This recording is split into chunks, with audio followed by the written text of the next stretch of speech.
अस्सलाम वालेकुम नाज़रीन इकरामी, मैं हूं आपका होस्ट मुसव्वर चौहान और आप देख रहे हैं ताज़ी स्टोरी।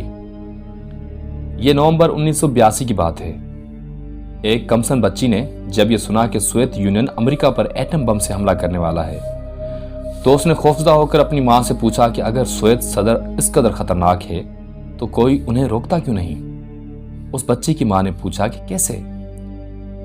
दोस्तों, कहानी तो चलती रहेगी। साथ ही हमारे चैनल पर नए आने वाले हजरात से इल्तमास है कि दुनिया के हैरत अंगेज वाक़यात और हालात से बाखबर रहने के लिए हमारे इस चैनल को सब्सक्राइब करें और घंटी को भी प्रेस कर दें। तो उस बच्ची ने कहा कि उन्हें एक खत भी तो लिखा जा सकता है जिसमें उनसे एटमी जंग न करने का कहा जाए। माँ ने कहा कि फिर तुम ही ऐसा खत लिख दो।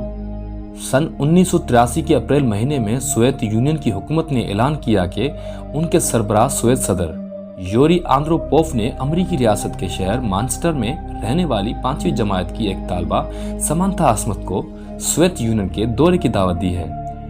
सर्द जंग के उरूज के जमाने में जब अमेरिका में कम्युनिज्म के सख्त मुखालिफ सदर रोनाल्ड रेगन की हुकूमत थी, ऐसे वक्त में सोवियत सरबराह का अमेरिकी तालबा को अपने मुल्क के दौरे की दावत देना पूरी दुनिया के लिए हैरान कुन था। ये सब हुआ कैसे?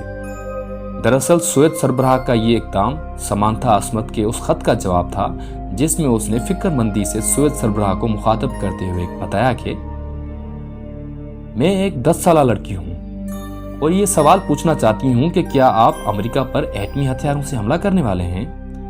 अगर नहीं तो उसको रोकने के लिए क्या कर रहे हैं? मैं जानती हूँ कि आप इस सवाल का जवाब देने के पाबंद नहीं हैं, ताहम ये जानना चाहती हूँ कि आपका मुल्क अमेरिका पर कब्जा क्यों करना चाहता है जबकि खुदा ने इस दुनिया को अमन से रहने के लिए बनाया है। उस तालबा का खौफ इसलिए भी हकीकी था क्योंकि सदर रेगन ने उन्हीं दिनों में सोवियत यूनियन को बद्दी की बादशाहत करार देते हुए अमेरिका की दिफाई बजट में बहुत ज्यादा इजाफा कर दिया था ताकि मुमकिन सोवियत हमले की सूरत में अमेरिका का दिफा किया जा सके।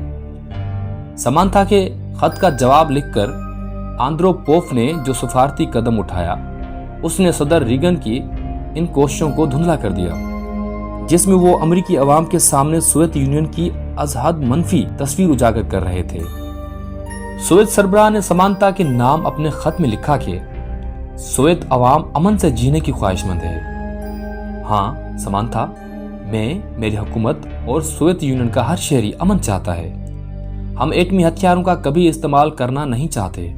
हम दुनिया भर के दीगर मुल्कों समेत अजीम रियासत मुत्तहदा अमेरिका के साथ पुरअमन तजारती ताल्लुकात के ख्वाहिशमंद हैं। मैं ये चाहता हूँ कि अगर तुम्हारे वालिदैन तुम्हें इजाज़त दें तो तुम सोवियत यूनियन का दौरा करो और खुद अपनी आंखों से देखो कि सोवियत यूनियन के शहरी किस कदर अमन पसंद हैं। समांथा अस्मत, जिसकी पैदाइश 1972 में हुई, उसने ये दावत कबूल की और अपने वालिदैन के हमरा सोवियत यूनियन का सफर किया। उस दौरे को दुनिया भर में खास तवज्जो हासिल हुई। समांथा को बिलअमूम पूरी दुनिया और बिलखुसूस सोवियत यूनियन और अमेरिका में अमन के सफीर के नाम से याद किया जाता है। समांथा ने अपने इस दौरे का अहवाल एक किताब की सूरत में लिखा जिसका उन्वान journey to the Soviet Union था। फिर उसने एक अमेरिकी टीवी सीरियल में भी काम किया। फरवरी 1984 में सोवियत सरबराह यूरी आंद्रोपोव गुर्दों की बीमारी के सबब वफात पा गए। तकरीबन 1.5 साल के बाद यानी 25 अगस्त 1985 को समांथा अस्मत अपने वालिद के हमरा एक छोटे तैयारे में सफर कर रही थी कि लैंडिंग के वक्त वो तैयारा हादसे का शिकार हो गया और उसमें मौजूदा तमाम मुसाफिर हलाक हो गए।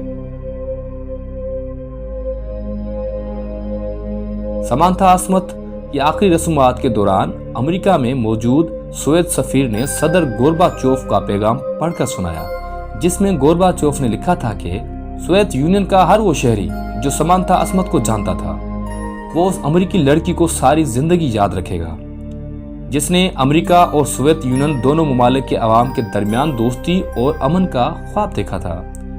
उस मौका पर अमेरिकी सदर रोनाल्ड रेगन ने भी पैगाम भेजा जिसमें उन्होंने लिखा, समांथा, शायद तुम्हें यह जानकर खुशी हो कि न सिर्फ अमेरिकी बल्कि दुनिया भर के लाखों लोग तुम्हारे लिए गमज़दा हैं। वो तुम्हें तुम्हारी मुस्कुराहट, तुम्हारे तस्वरात और तुम्हारी पुरअमन रूह को हमेशा याद रखेंगे। समांथा की वफात पर सोवियत हुकूमत ने एक यादगारी टिकट भी जारी किया और याल्टा के समंदर में ایک کشتی کو سمانتھا عصمت کے نام سے تعمیر کیا گیا۔ سمانتھا نے دنیا میں قیام امن کے لیے چھوٹی سی کوشش کی جسے پوری دنیا میں سراہا گیا، جس کا مطلب یہ ہوا کہ امن اور محبت کی جانب اٹھنے والا قدم بظاہر جتنا بھی چھوٹا ہو مگر وہ کبھی بھی چھوٹا نہیں ہوتا۔